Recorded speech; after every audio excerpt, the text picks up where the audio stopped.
আমার নবীর যখন হুঁশ ফিরল, নবীজি আম্মাজান আয়েশা রাদিয়াল্লাহু আনহাকে বললেন, আয়েশা গো, এখন কোন সময়টা আমাকে বলো।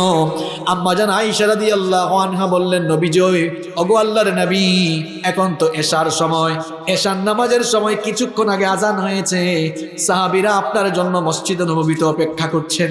আল্লাহর নবী বললেন, আয়েশা গো, আমাকে একটু উঠাও, নামাজে যাওয়ার জন্য আমি প্রস্তুত হতে চাই।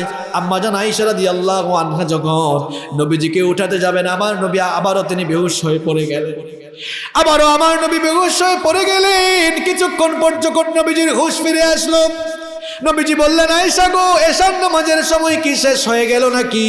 আম্মাজান আয়েশা রাদিয়াল্লাহু আনহা বললেন, নবী গো, এশার নামাজের সময় এখনো বাকি, সাহাবীরা এখনো আপনার জন্য অপেক্ষা করছে। নবীজি বললেন, আয়েশা গো, তাহলে ওযুর পানি নিয়ে আসো, আমি ওযু করে নামাজে যাব।